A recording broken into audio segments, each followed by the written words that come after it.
Good evening, everyone, and welcome to another episode of TEDXcellence, the show where every week we learn about debt consolidation. Or something. And I come to you live from Crater Valley on the moon with Dogcat Fox. And all of you, good evening, everyone. Welcome again to Thursday. Tempestuous Thursday.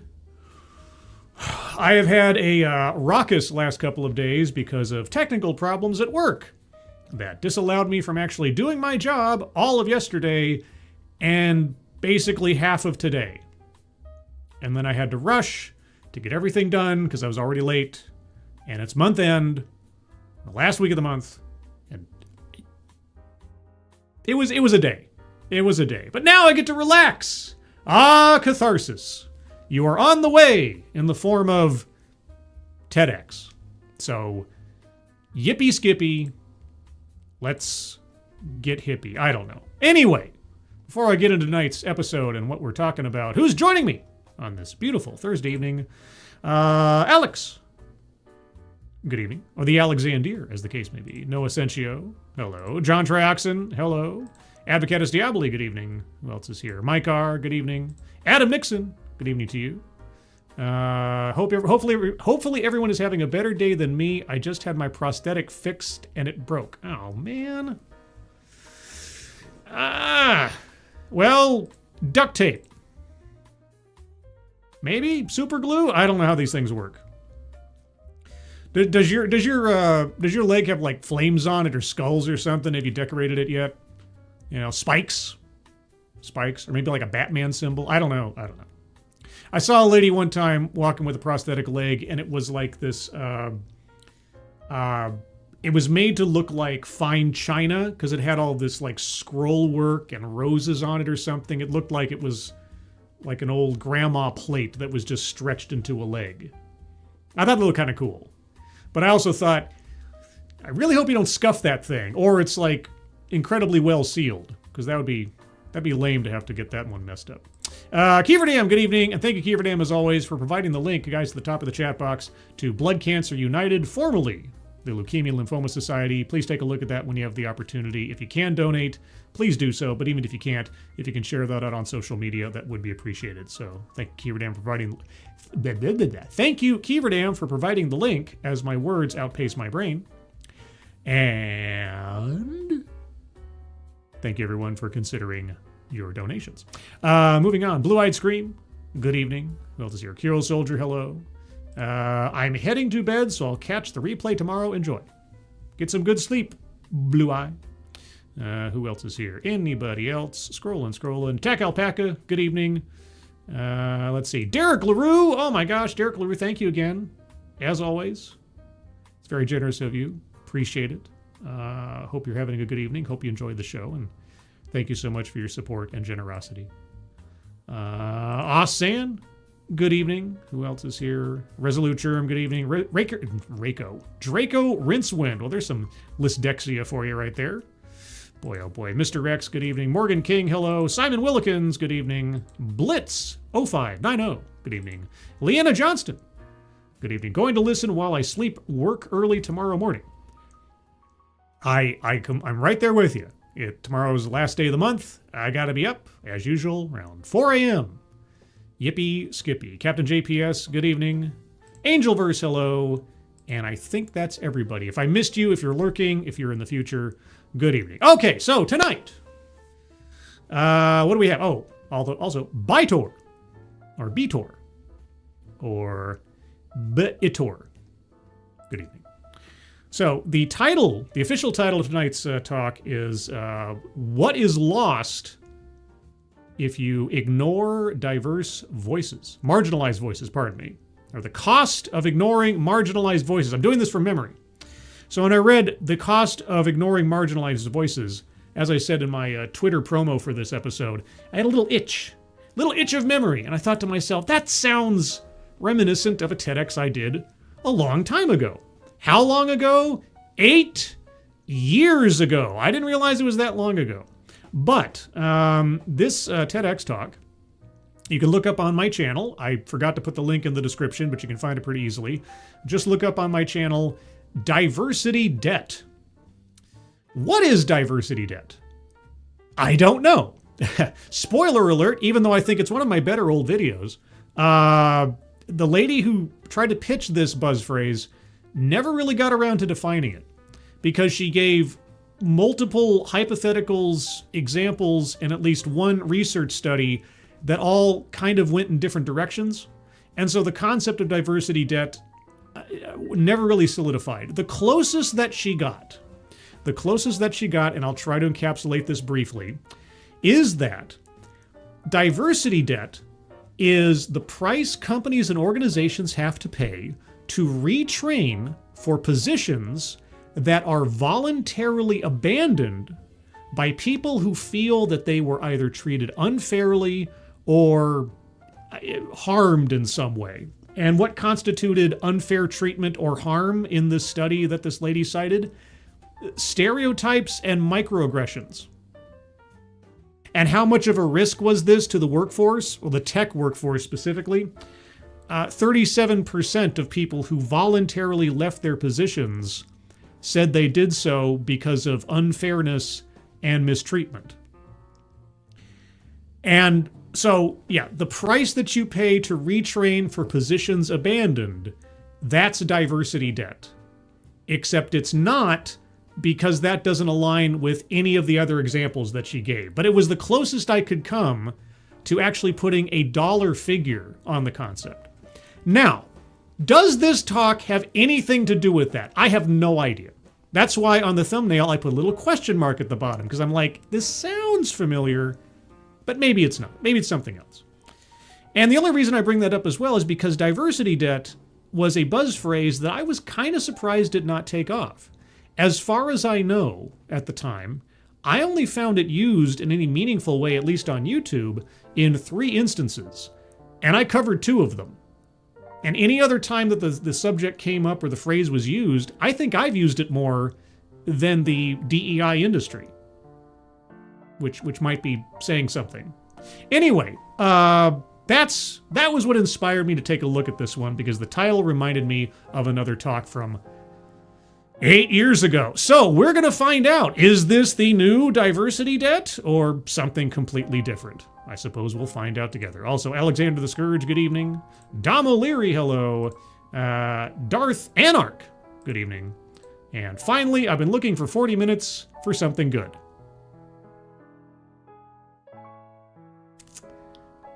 I'm glad you're here.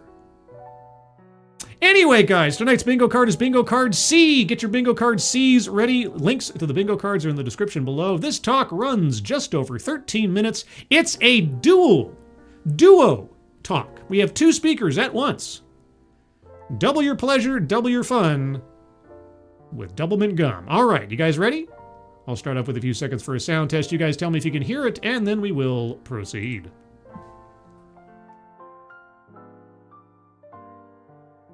Good evening, everybody. For a second there, I was scared that I'd somehow muted the video in my processing because there was no sound. Okay, everybody hear that? Good evening, everybody. Also, I'm going to turn down the background music just a smidge. Just a smidge. Because it seemed to be a little bit overwhelming there. Okay, sounds good, says Mike R. I hear one of them, says Advocatus. Yes, says Chicago Mike. Oh, hello, Chicago Mike. I didn't see you there previously. I didn't miss anybody else, did I? I hope I didn't. I don't think so. If I miss saying hello to you, please make yourself known at some point. I'll try to say hello. All right, good evening. My name is Dr. Alexandra Nguyen, and I'm a health psychologist. A health psychologist. Okay, I'll take your word for it.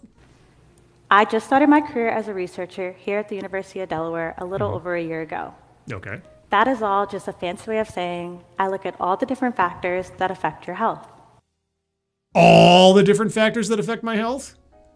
All of them?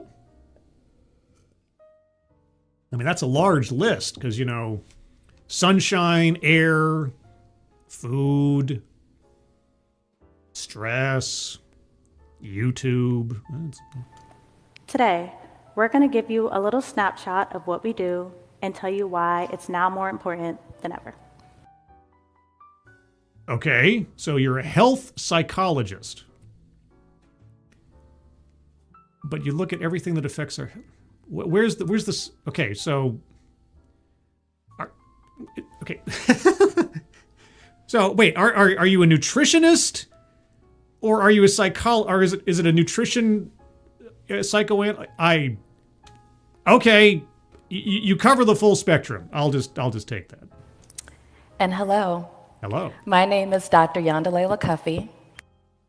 Yandele Cuffy. That is an amazing series of syllables. And I'm a population health researcher. Population health researcher. Okay. Forgive me for being a little cynical, but just out of curiosity, what careers in the real world do either of these specializations most commonly translate over into? Because they sound very niche. I've been doing this work for over 10 years. 10 years? Okay, well, we got a subject matter expert. And I focus on how we can improve health in minoritized populations. Improve health in minoritized populations. Why limit it to that? Are minoritized populations different in biological function than non-minoritized populations? But specifically, I focus on the health and well-being of Black adults and work with them to reduce their risk for cardiovascular disease. So you're a health segregationist. Okay. And what we're going to share with you today is why we love what we do. I can't wait. And we love what we do. I heard it from your friend. Because the research we're going to share with you all, it's me, it's Yonda, it's both of us. Now, will you guys look at the homogeneity of that audience? There is no diversity in that audience. Can you see this? How non-diverse this audience is? It's a crime, I tells you. A crime. Chicago Mike, word salad. Well, okay. I mean, if you're going to nudge me towards looking at the bingo card, I guess I should. All right, guys, let's look at the bingo card real quick. Remember, this is bingo card C. Links to the bingo cards are in the description. Get your bingo card C's ready. DEI philosophy. Not yet. Word salad, says Chicago Mike.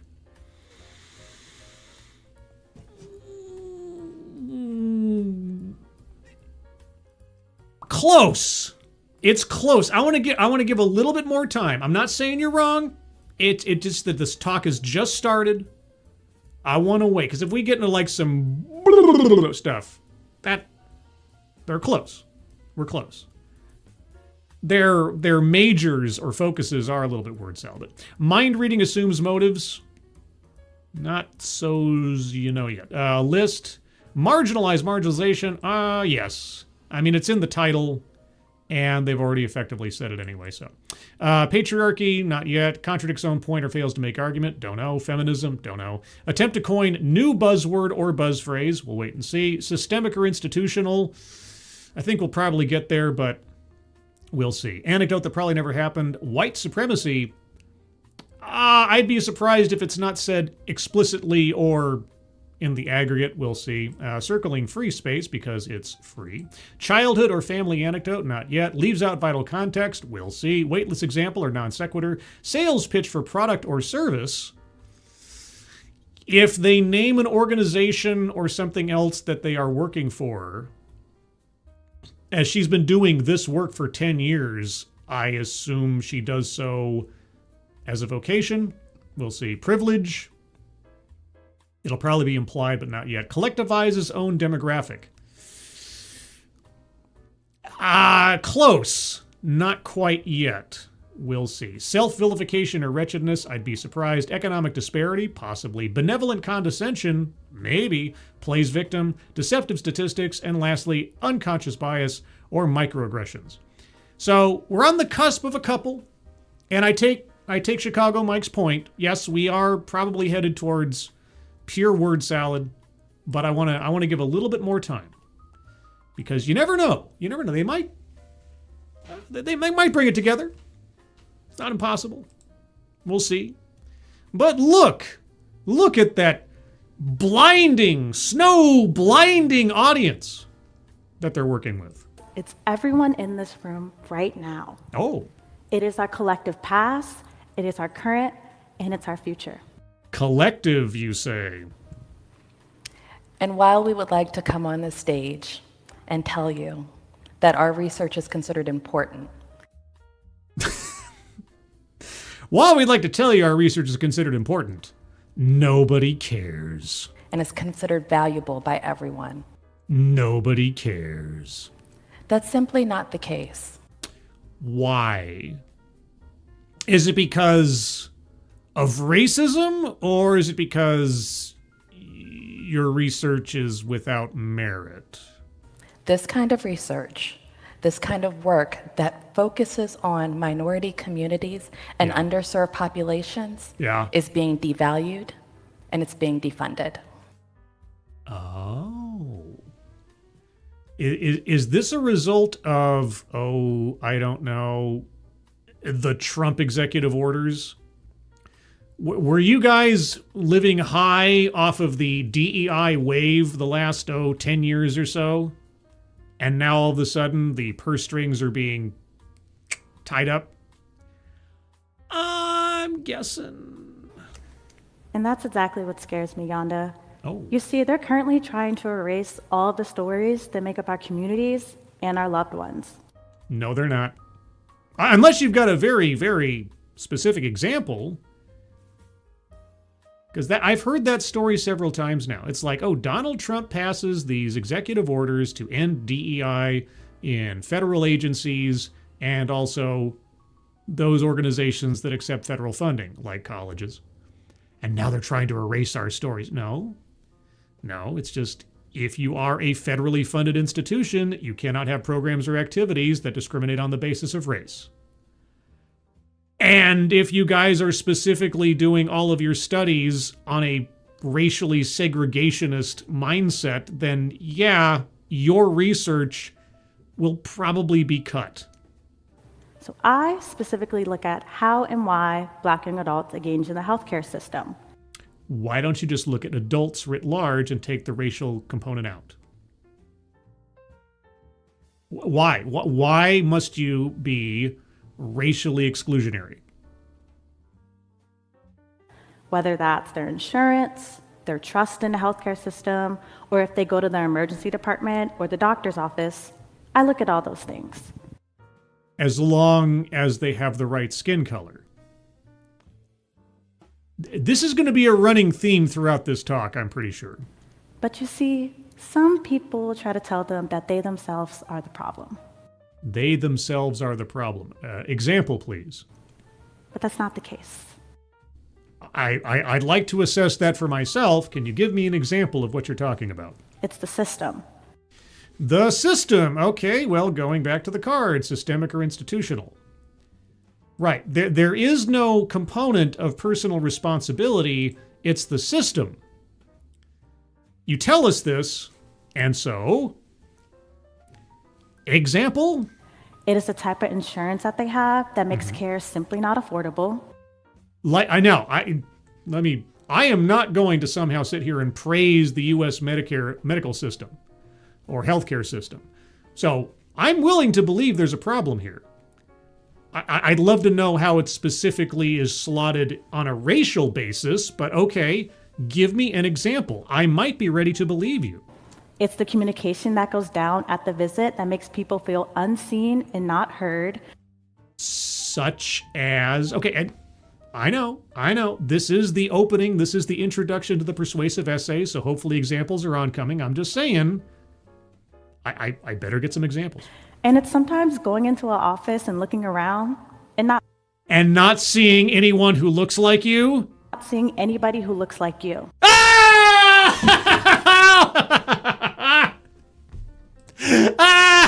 Jesus. Have I been doing this a while or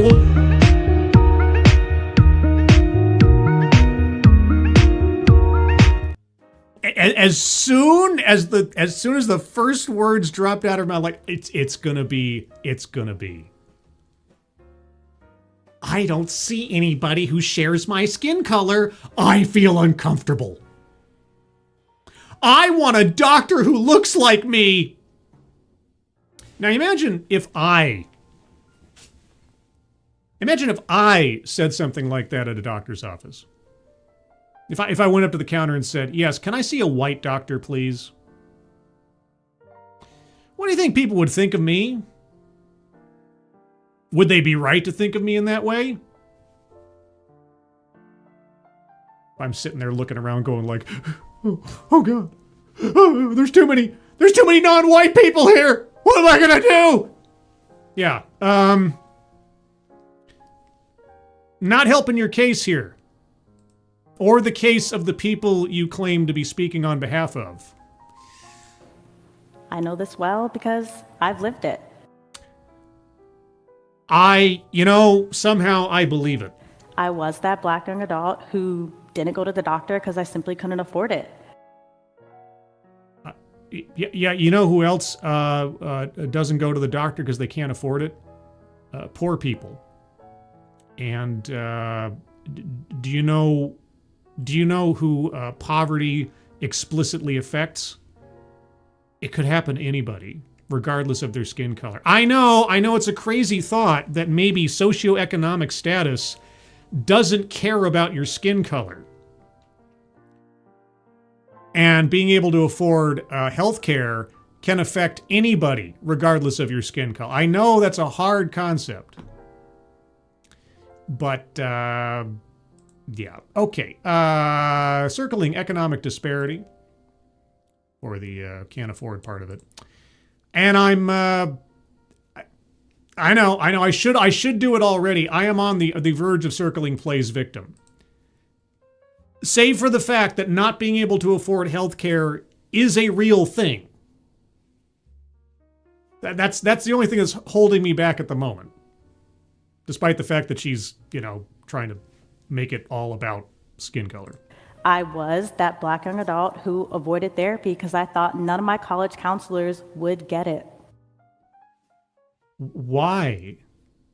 For what reason did you not think your college counselors would get it?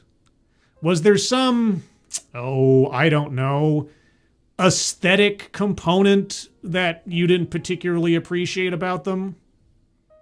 Or you thought that they wouldn't appreciate about you? My work tries to solve this. Tell me how. My research is for young adults who feel like no one is listening to them, and for communities who simply want to be heard. Week by week, I am all ears. But we need this research where communities are able to tell their stories and where they're not told that they're the problem. What? Okay. It's difficult to make a wide assessment of an entire demographic, but since we're talking about individuals and not a collective, what if, and I know it's not nearly as great a what if as Doctor Doom becoming the Sorcerer Supreme, but what if it is someone's own choices that have led them to the problems they are encountering? You cannot say with any certainty that an entire racial demographic is just automatically blameless in their health conditions. I think that would be an unwise conclusion and belief to push. So why am I scared? Paranoia is a thing. Because that's exactly the type of thing we're being told not to do. Not to do? And as I think about Alex and the fears and the concerns that you've shared. Okay, as far as I can tell, this is a circuitous, scenic route to please fund my research. I can relate to that. I understand that fear. You are kindred spirits. As a researcher, I developed studies that use storytelling or narratives as an approach for promoting medication adherence and management of high blood pressure.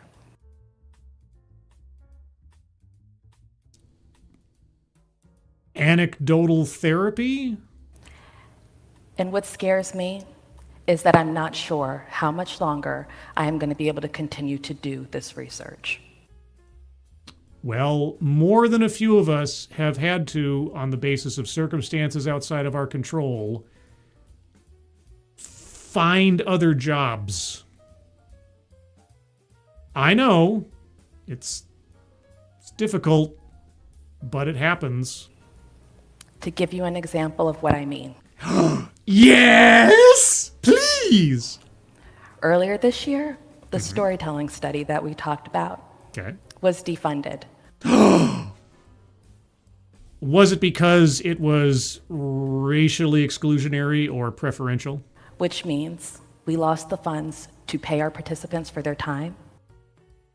Uh-huh. I was unable to pay my staff. Uh-huh. And we were unable to purchase the materials that we needed to continue the study. Yes, when your research is defunded, I assume that's what happens. And to be honest, I really did not know how we were going to move forward. I got a thought. Well, first and foremost, why were you defunded? I mean, I can take a guess. If this talk did take place within the last year or so, I can guess why. But will you tell us why you were defunded? And if I'm correct, and you were defunded because your research was racially segregationist, you could change the nature of your research to cover adults writ large in healthcare and simply subtract the racial component. Now, maybe that's too simple. Maybe there are other factors involved. I don't know. I'd love to hear the reasons why your research was defunded. But I knew that we could not stop what we were doing. Well, I mean, you can do it on your own dime, I guess, or with private funding. Because the work that we were doing is valuable, and we were not willing to abandon the communities that we have been working with and supporting. Okay, so you found an alternate source of income? And when we defund research, like the storytelling study and other studies that drive to improve health equity, we lose those stories, we lose those experiences, and we lose our connection to our communities.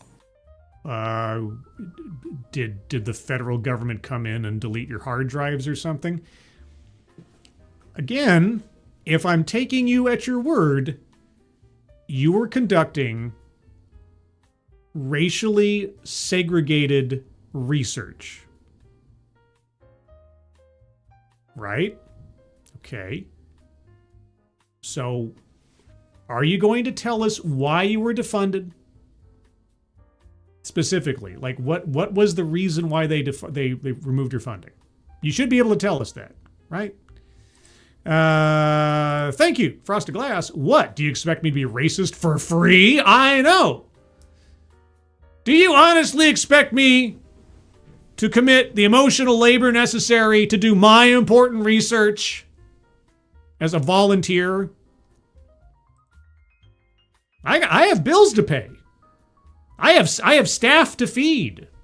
All these hungry mouths. Okay. So now you've heard a little bit about our story. There's a little bit about your story I would love to hear. Why? Otherwise, I'm circling leaves out vital context. And if you leave this talk thinking that our research is without merit, well, I don't know if it's without merit. It could have a lot of merit. I just think that if you remove the racial component, it would be an easier sell. or it's not valuable, I don't know how valuable it is. well, then you weren't listening close enough. Okay.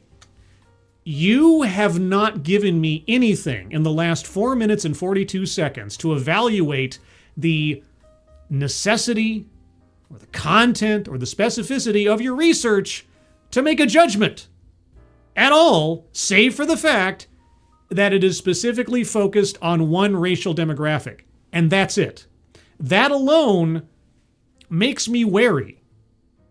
I have been listening intently, and you have told us nothing except abstracts and generalities. So, would you like to explain to us specifically what you do? And since this is one giant complaint about lack of funding, why was your funding cut off? What is your plan? Anything? You might think that we're complaining. You might think I'm foolish. I know that you're complaining. Or we don't really care about what we do. No, I think you care about what you do. It sounds like it's your only lifeline and justification for your years of study at school. So I believe you care about what you do. But we do. I believe it. We want to protect our communities. You want to protect your chosen communities.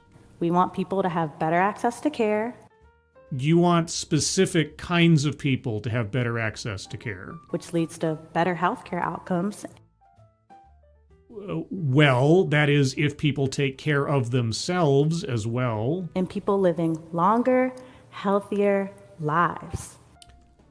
I believe you. So tell me again about not seeing the right colored people in the doctor's office. But we can't protect our communities if the world stops caring about research that is improving health experiences for everybody. Your research is not about improving health experiences for everybody. You just told us that it is racially exclusive. You said in no uncertain terms, you do not care about everyone. All of your work is going towards one racial demographic. So, okay. Contradicts own point or fails to make argument. Circling that one. I'm still waiting to hear if they're going to tell us why their research funding was cut. I'm going to circle sales pitch for product or service because it's arguable how effective it is, but they are effectively arguing that what they do is valuable and should receive money and funding. So that is a sales pitch, like it or not.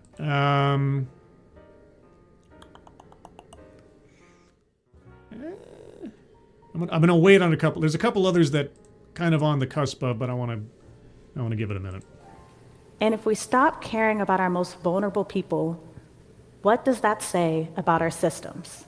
There's lots of vulnerable people you are specifically ignoring because they don't look the part. Let's take a moment to think about that. I've been overthinking this, honestly. What does it say about our systems? I don't know. You're the decade-long researcher. You tell me. Was this supposed to be an interactive question? To me, when I think about it in the context of healthcare and research, what it says is that our systems are not working if they only serve to support the very wealthy, the very well-educated, and the well-connected. Or the cynic, which I am, could make the argument that that means the system is working exactly as intended. It's just, I know. It might be the conspiracy theorist in me, especially after the recent, galvanized perspective I've had watching the details coming out of the Epstein files. But one might argue that, yes, the system is working as it was built to do, to benefit those who already had plenty. How do we change that? Well, one would hope it would be our elected representatives, but of course they represent a class above the rest of us, all their own. So, yeah, I don't know. I don't deny I wish things were different. I don't claim to have an answer elsewise as to how to get there. But let's take a moment to think about those people who are not being served by the systems. The poor, writ large. It could be the people you know. It could be. It could be the people you love. It could be. It almost was with my dad if it wasn't for the Veterans Administration. And it could be people you're not even aware need additional support. Sure. And? But I think that we can all agree in this room. Mind reading assumes motives. Even if what she says or is about to say is something that I'd agree with, still, mind reading assumes motives. Circling that one. Remember, this is bingo card C, guys. Bingo card links are in the description below. That all communities deserve care that prioritizes them, but is also personalized to the services that they need and their individual health needs. Yes. I guess. It's one of those things where you say something that's very broad and sounds completely agreeable, but I also wonder, what am I getting myself into by nodding even slowly at that one? We started this talk off by saying research is me, it's us, it's everybody. As long as you're black. You guys seemingly keep trying to shy away from the very specific condition you placed upon your research at the beginning of your talk. You keep saying everyone and everybody. That's not what I heard, and I was listening to you. And just as our identity is shaped by people, things, history, experiences, yes, our research is shaped by our lives.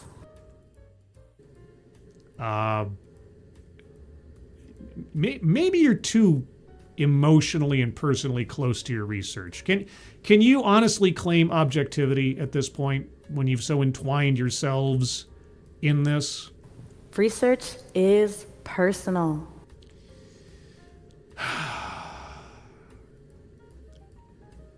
I've talked a lot on this channel and other channels about the idea of professional distance. I think it's a virtue. It is what we've seen, what we've heard, what we value, and what we love. As at the end of every sentence, I just want to add the extender, as long as you are the right color. Everyone in this room can relate to doing something for the people that they love. Yes. And that is exactly what we and other researchers are trying to do. But you love people conditionally, as you told us at the top of the talk. And that condition is skin color. Defunding this research, defunding the stories of our lives, is defunding one of those valuable things we share with others. Why was your funding cut off? For what reason? And that's our health. Alex and I would not be on this stage if it weren't for the people who came before us. That could go a zillion different directions. You would not be on this stage if it weren't for your parents, or their parents, or their parents. You would not be on this stage if it wasn't for a white guy that started the TED program in the first place. Yeah, it's true. The health equity researchers who fought to raise the importance of this work and to prioritize it. Why was your research funding cut?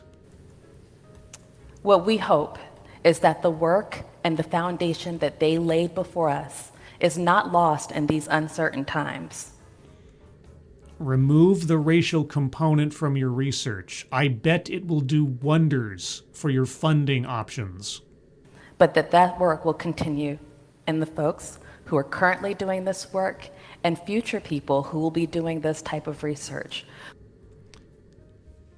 Okay.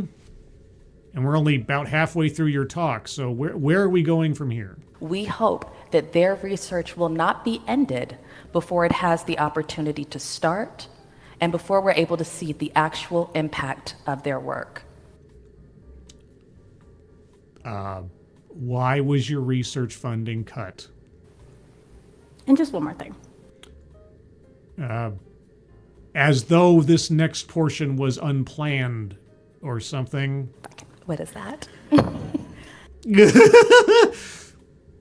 I'd like to share a story with you all. Oh, I love stories. So a few years ago, I was in therapy and I was telling her about all the things that happened in my past and just the things that were currently going on in my life. As you do with a therapist, yeah. And one day she asked me why I wasn't angry. She asked you why you weren't angry. Okay. I didn't have a response for her.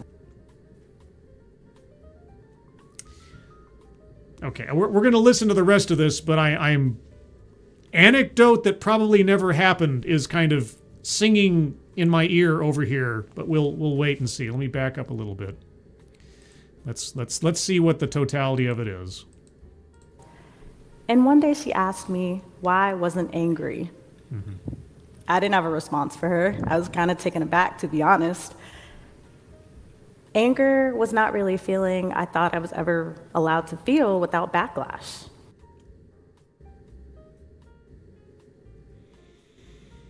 I mean, it is a context-sensitive type of situation, but...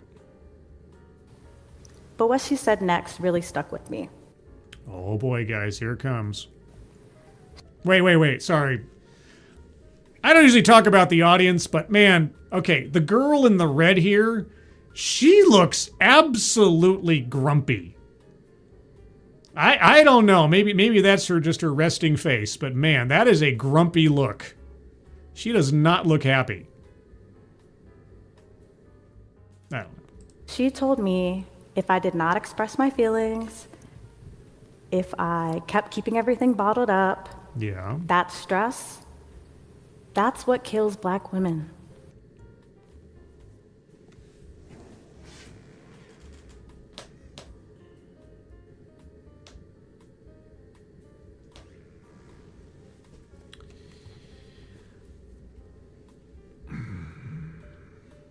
Here's why I'm not automatically circling anecdote that probably never happened. So just go with me on this for a second.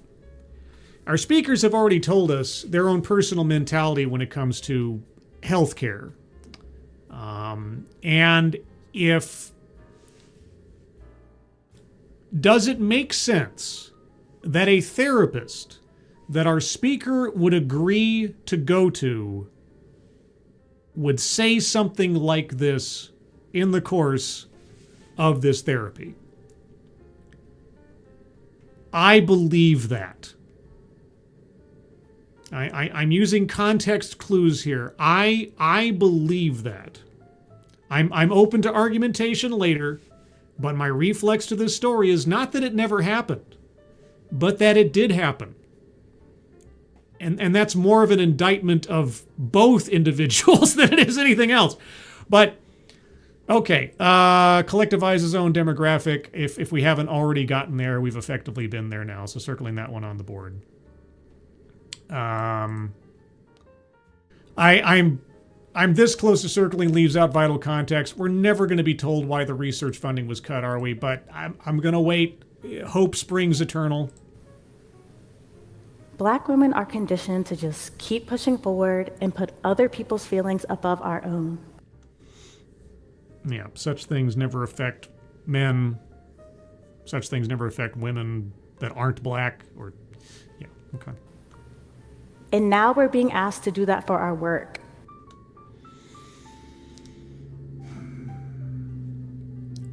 What was the reason given for your funding being cut?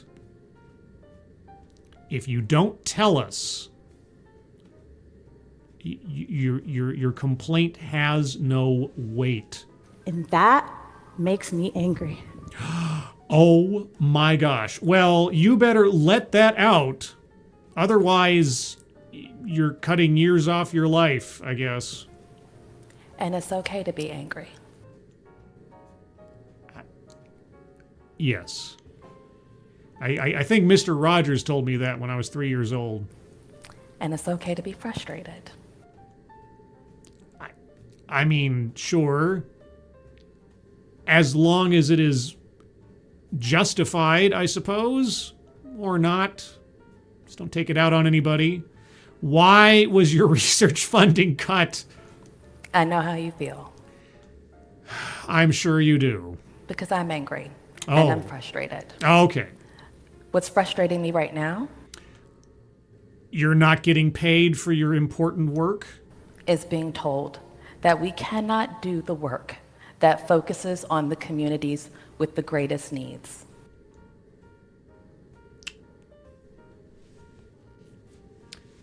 Remove the racial component from your research.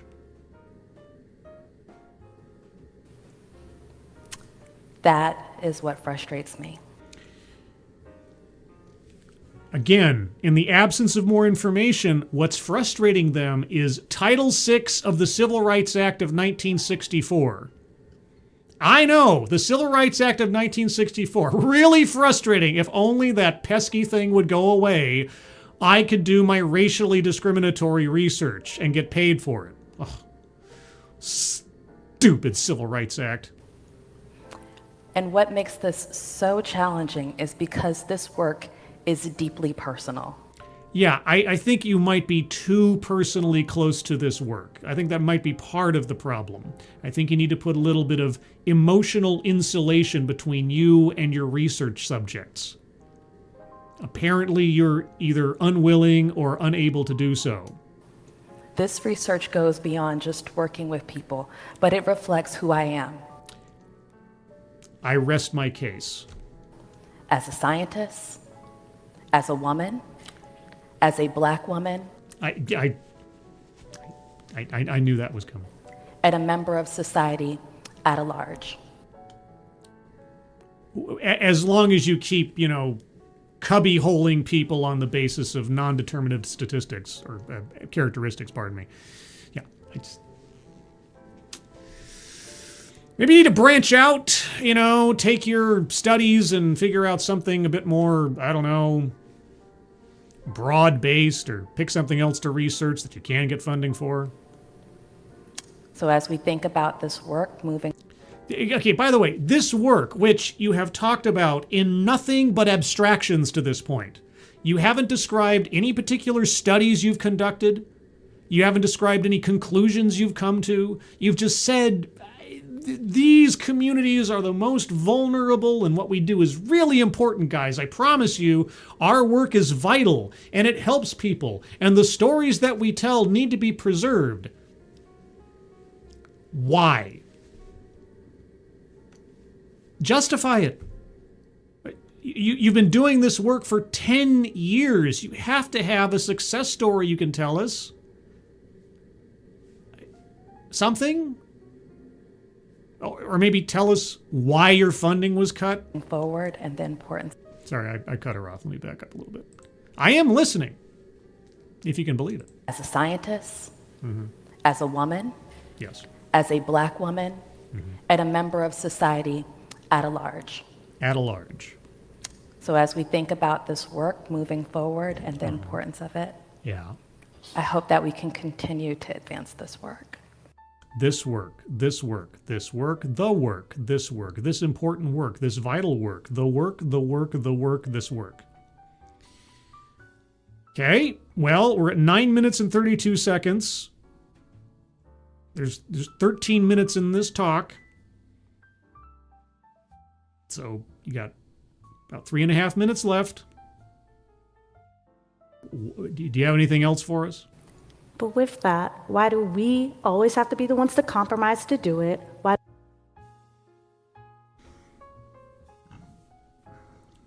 Why was your funding cut? What compromise are you being asked to make? Is it, I don't know, make it less racist? But with that, why do we always have to be the ones to compromise to do it? Why do we always have to be the ones to persevere through the struggle? I just started this work, and I'm already being asked not to study who I am. I thought you were, okay. Now I'm circling plays victim. I didn't do so before, I am now. Circling plays victim.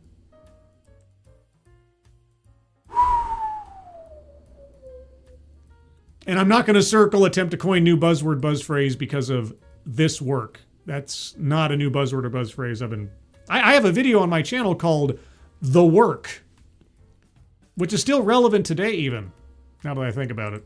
I'm tired. I'm disillusioned. Oh. I'm exhausted. Oh my gosh. Oh, you're tired and disillusioned. Oh no. Oh, being racially exclusionary is just, it's really, really heavy lifting, guys. All before my career has really taken shape. Careers evolve. Pick a different research subject. Get a real job? I don't, is this what you do for a living? You do research and get money through the college?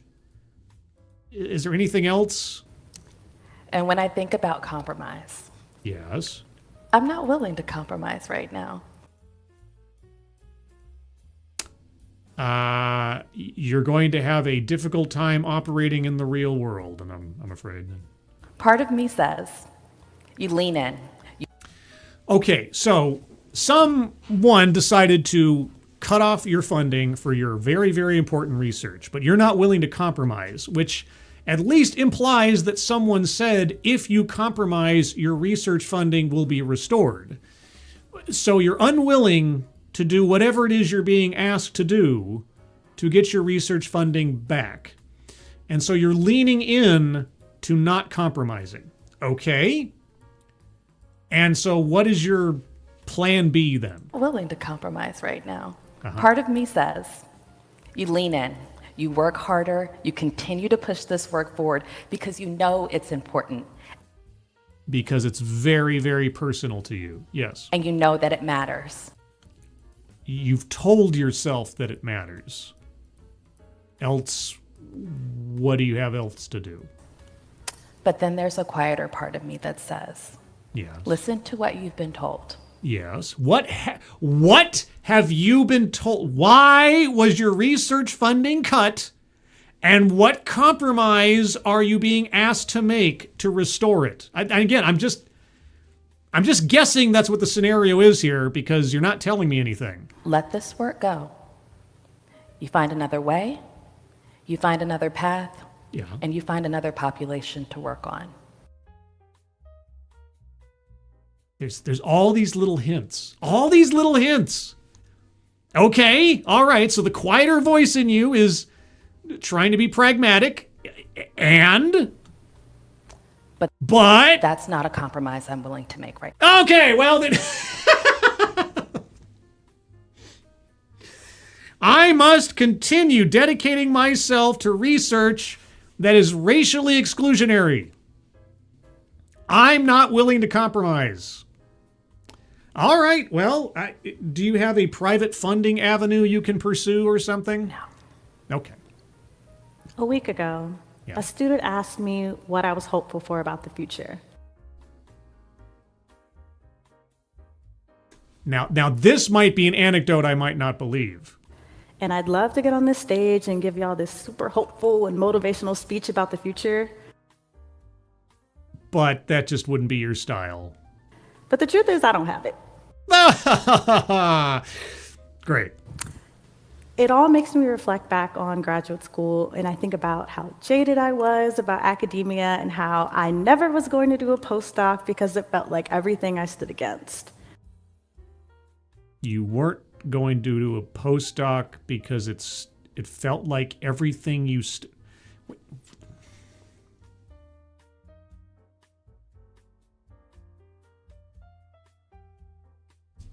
You went to graduate school, but you weren't going to do a postdoc because it felt like everything you stood against.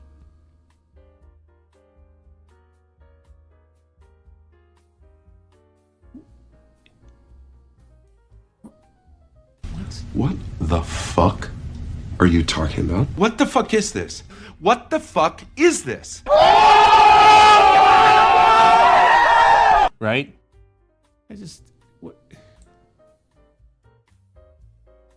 Maybe I'm missing something. What does doing a postdoctorate have to do with a moral stance? If you went all the way up through graduate school,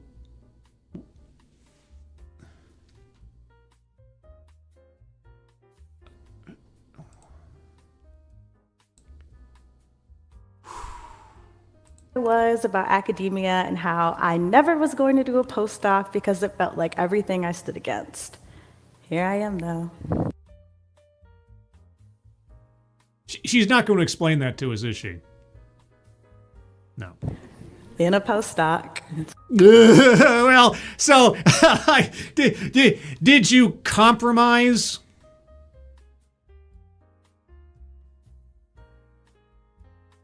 $2025, all because I saw myself in you, Yonda.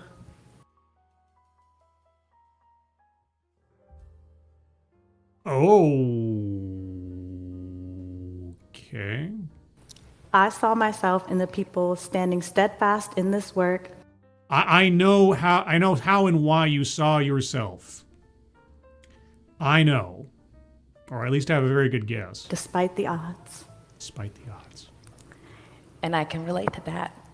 I bet you can. You guys seem on exactly the same wavelength. Yeah. Because I was a postdoc. Oh my God! Then that means you represented everything she stood against. What are you gonna do? And I was uncertain about the future. Find me somebody who's certain about the future. And I'll find you somebody who is bound to be disappointed. And I see myself in you, Alex. What? Is this just a TEDx hug box or something for these two? And your experiences. But here I am. Rock me like a hurricane. A professor. Oh, I must, if she mentioned that, I must have missed it. So you're a professor. Okay, so this is your vocation. Doing exactly what I always hoped I would be doing. Except the funding's been cut. But still, I'm a little uncertain about what the future looks like. So most people are. I don't know what the next 10 years of health equity research is going to look like. The next 10 Okay, show me someone who is certain about what anything is going to look like in the next 10 years, and I'll show you a very optimistic individual. So what now?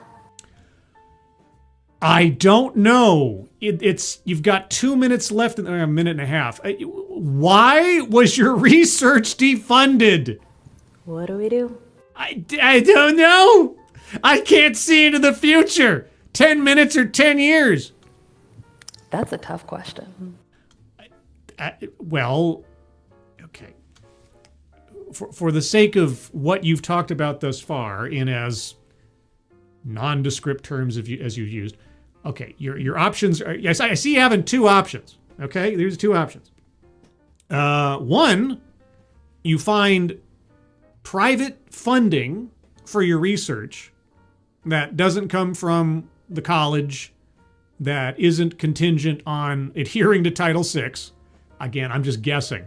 Or two, you modify the parameters of your research as to not conflict with Title VI. I guess the third option is find a different career or research subject that doesn't hit the wall. I don't know. But for right now, I'm going to keep leaning in. What does that mean? They cut off your funding. You're just going to burn the money that you have stored up and that's it? We're going to keep doing the work Just freelance? that promotes and encourages health and wellness in our communities In your preferred racial communities? because it matters. To you? But what about for you, Alex? Yeah, Alex. In this completely spontaneous and not pre-planned interaction. What do you need to To keep going? What do I need to keep going? Oh, what does she need to keep going? I need you. I need people like you. As long as I know I'm standing with a strong black woman, I can continue to do this work. Or it's going to be the audience. We need you. We need you to support us. I want to lean in, but I'm hesitant. Uh-huh. I don't want to continue doing this work if it feels like we're doing it all alone. By all alone, you mean without federal funding? I need support. We need support. Money, please. And I just don't want to carry on and feel like the load is all on our shoulders, all by ourselves. Well, how can I help you carry this burden? And I know that this work can feel lonely. I suppose. And I know that you can feel isolated and uncertain about what to do. Yeah, after you're no longer being validated and being racially exclusionary in your research, where does one go? And I don't want you and I don't want anyone else who's entering that field to ever feel like they're alone in this work. This work. So I hope today that we've been able to convince you of the importance of this work. You have utterly failed because you did not describe anything in particular about this work. It was all 30,000-foot level terms and descriptions. You didn't give me a success story. You didn't give me a finding. Nothing. And its value. No. And that you'll join with us as we foster a community that's focused on advancing health and equity in all of our communities. You don't want to advance health equity in all of the communities. Only your preferred communities. The bulk of the audience shown on camera is outside of your personal concern, as you told us in the first 5 minutes of this talk. But in the meantime, I'm very thankful that Alex and I found community in each other. Hey. Thank you. Wow. Okay. Well, I was wrong. This is not Diversity Debt 2. So my prediction on that was incorrect. Oh, I'm glad. Okay, so girl in the red, she's smiling now. Okay, I was concerned for her. She seemed really, really sour. I was hoping that she wasn't like in a bad way or something. Well, guys, I didn't know what I was getting into. I'm not sure that I do now. Anyway, let's move on to the bingo card. Let me update said card because it is different than that now. There we go. So this is the card as I have it. I'm going to go over it one more time by myself. If you have arguments for squares to be circled, hold on to them, and I will get to you momentarily. DEI philosophy. I can't say they ever leaned into putting someone to a position of authority without merit or anything specifically. So, word salad, yes, as Chicago Mike certified earlier throughout the course of this. Like, what are you talking about? Where are the specifics? We hope we've convinced you of the importance of this work. It's really good, guys, we swear. This work is really important. This work is really vital. This work is very personal. Ultimately, my identity is tied up with this work. So obviously, if you care about me on a humanitarian level, then you should and have to care about this work because it's effectively a part of my anatomy at this point. A list.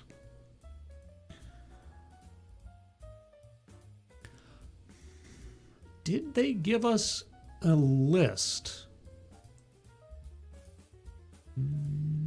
I bet they did. I'll leave it to you guys to convince me on that one. I'm pretty sure. Well, we have an actionable list of some kind in the talk. Patriarchy. We'll get to feminism in a minute, but now I didn't hear anything about men specifically. Feminism. Yes, they were very leaning into. They hinted at intersectionality, or the one lady hinted at intersectionality at one point by saying, I'm a female, I'm a black female, so there was some intersectionality there. There was a little bit of intersectional feminism going on, which, as we know, intersectional feminism was originally created by Kimberly Crenshaw in the service of a case involving a black woman. So it seems kind of on point to me. Attempt to coin new buzzword or buzz phrase. I didn't hear anything new there. I mean, this work, the work, are very important work, but that doesn't really fly. Anecdote that probably never happened. Again, the therapist story, I have a hard time saying it never happened. Given our speaker's preferences in personal health care, as stated earlier in the talk. The story of the student asking her, what was it like? What are your hopes for the future? What's concerning about the future? Something. It didn't go any deeper than that because she didn't expand on the interaction. So maybe I'll take arguments. White supremacy.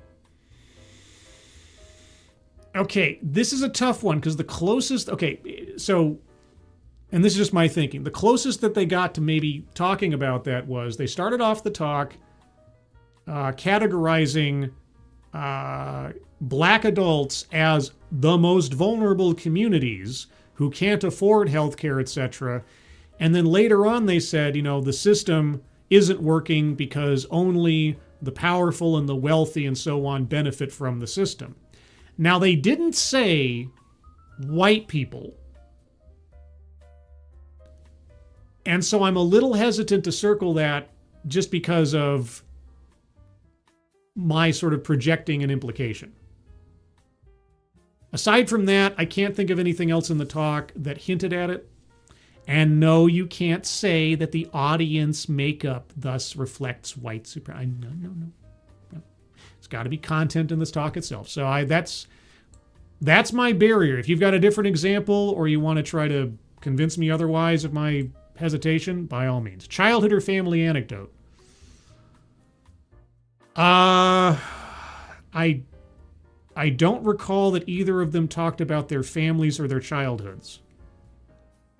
They talked about each other and their affection for one another. I didn't hear anything about any personal stories there. Leaves out vital context. Yes, we never found out why their research was cut. We never found out what compromises were they asked to make to conceivably retain their research funding. So, weightless example or non sequitur? Yeah. How about not seeing anybody who looks like you in the doctor's office? It just, privilege. Yes, privilege, as I just stated, if you're wealthy and so on, then you can afford healthcare, and the system is helping you out where it's not helping other people out. And with that, if you can... Bingo! What? Bingo! Yeah! Of course! Okay, self-vilification or wretchedness.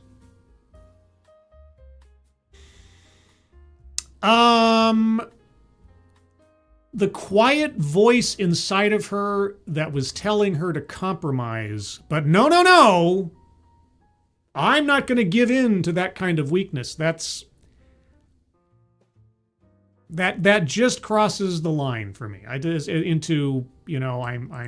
saying that there's part of me that is trying to be the naysayer and so on.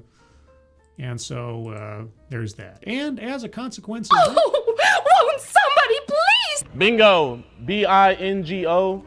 Okay! Right? benevolent condescension. I feel like I could just say so, but yeah, I mean, at least, you know, and these were their words and implications.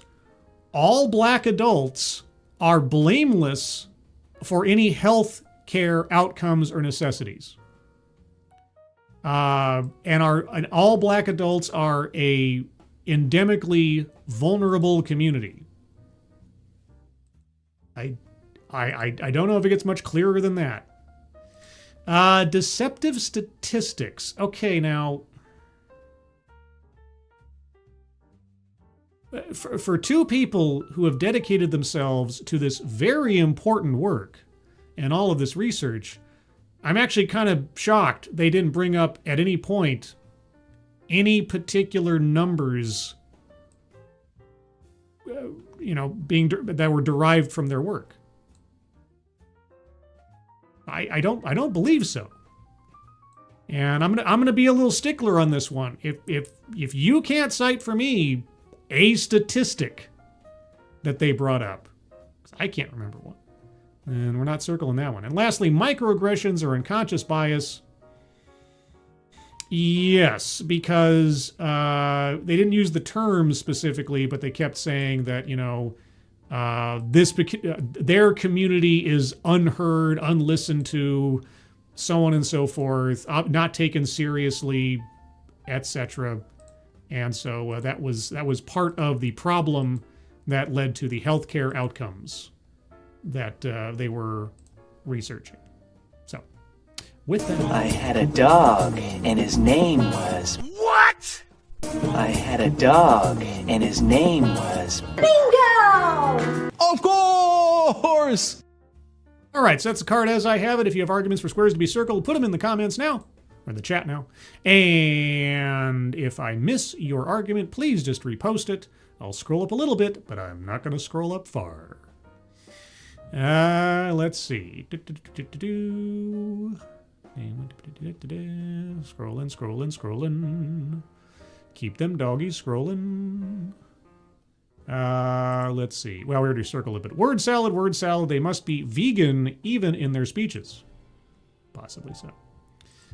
This type of research, you have barely told us what you actually researched beyond a few buzzwords. Exactly. Oh, wait. There's more? I know. Okay. Senior staff reporter and chief Florida correspondent Colleen Bernier.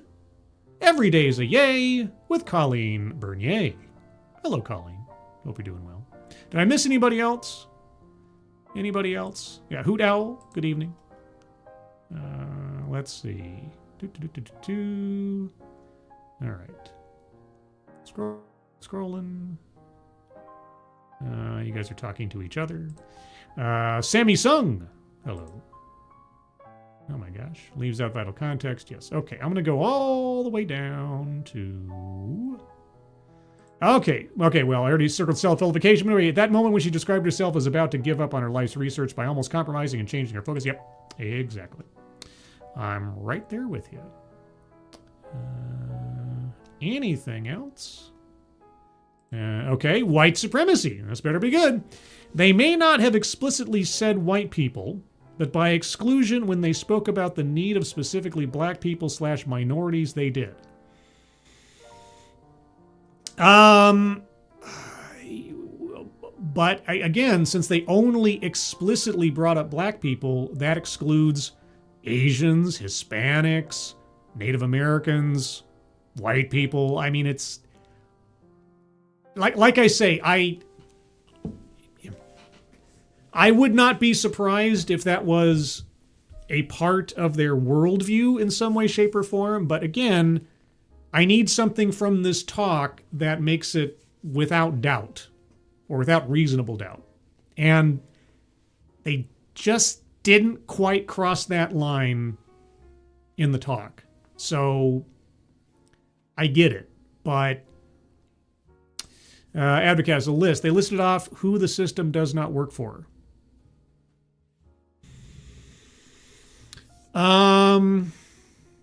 Yeah. Well, and she also listed off her various elements that, I'm a woman, I'm a black woman, etc. Okay, all right. I mean, one way or another, a list was employed. So I'll give you that one. Circle that one there and update that. Okay. All right. Moving on. Frost Guys, DEI philosophy. Not only do they cover equity, but making sure there are black doctors for black patients is pure DEI. Oh, you're right. You're right. Yeah. If I can't see it, then I can't be it, and I don't feel comfortable in a room if I don't see people. Yep. All right. That has been a part and parcel with justifications for DEI forever. You're right. You are correct. And see, sometimes even a double bingo square is easily circled with an on-spot argument. And so, as a result. Bingo. What? Of course! Ooh, that's a bingo. Right? Yeah! So there you go. All right. Anybody else? Anybody else? Let's see. Patriarchy. Yeah, they didn't really lean into men. Attempt to coin new buzzword phrase. No, Titanic probably never happened. Like I say, the therapist one sounds completely on point. I mean, and that's the thing. Accepting DEI philosophy makes that story sound actually more credible, honestly. White supremacy. Again, I know we're just like one mention, one word, one turn of phrase more, and maybe white supremacy would make more sense. Childhood family anecdote, no. Deceptive statistics, they didn't give us any. But Blakester, if I ever have to get a prosthetic, I want it to look like it came off a B-52 battle droid. Oh, sorry, B-2 battle droid. Roger, Roger. I don't know. I mean, if I had to have a prosthetic limb, I'd have different limbs for different occasions. Right? Now, but that's granted that I could afford such extravagances. Or I'd build my own, like have my at-home casual one and then have like some tuxedo black one, like carbon fiber something to take out when I'm trying to be fancy. I don't know. I mean, it's not a problem I'm wishing to have, but if I did end up having to have that problem, I would like come up with some multiple options, like, pairs of jeans or something. You need the Larry David bingo from Curb. That's great. Is there? Because I haven't added a new bingo stinger in a long time, and finding, ecstatic exclamations of bingo is actually harder than you might imagine. So there's one from Curb Your Enthusiasm. Okay, I'll try to find it because I have been meaning to spruce up my my stinger library a little bit lately, so I'll look into that. And Limb Loss Boss makes some interesting prosthetics for himself. And there's this one guy, I forget his name, but he I think he lost all of his fingers in some kind of work accident or something. And he's got a series on YouTube where he's making a completely mechanical replacement set of fingers that don't require any electricity. It's all tension based, and it's got this little wrist thing around it, and it looks very cyberpunk, very cool. And since it doesn't require a power source and everything, and he's just iterating and iterating and iterating. I mean, it's cool stuff. But anyway, guys, I'm going to call it here. We got 1, we got 2, we got 3, we got 4, we got 5 bingos. That's pretty good. Not that bingos are the goal here, but, all things considered. So that is the TEDx for today. Programming note, the next time I am scheduled to appear will be Monday at 12:30 p.m., Pacific time, 3:30 p.m. Eastern time, for the next episode of DEI Death Watch. We'll take a look at the latest and greatest in the downfall and the doubling down of diversity, equity, and inclusion. Also, did you know, at least for the time being, until Discord decides to make everybody's lives very difficult with age verification and everything else, which they've already screwed up royally and pushed it back to the end of the year. I have a Discord server. Would you like to join the Discord server? A link to the Discord server is in the chat right now. Click on that link. You'll find yourself on the landing channel called Say Hello. And in addition to saying hello, you just have to say the secret word. The secret word will tell me that you actually watch this stream, are not a bot, and have thus earned the right, the privilege, the entitlement to join the Discord server. And today's secret word is the work. Just say hello, the work, and I'll know that you watched this show. Beyond that, you can also find me here again next Thursday at 6 p.m. Pacific, 9 p.m. Eastern for the next episode of TEDXcellence. And we'll take a look at another off-brand TED Talk for education and enlightenment. And also the internet's favorite lunatic. Hello. But elsewise, everyone, thank you so much for joining me. Moderators, thank you for keeping an eye on things, even though everyone here is so well behaved. You have very, very little to do. Everybody who donated either to myself or, again, at the top of the chat box, guys, there's a link to Blood Cancer United. If you haven't already taken a look at that, please do so. And if you can donate, thank you. If you cannot, that's fine. Please share that out on social media.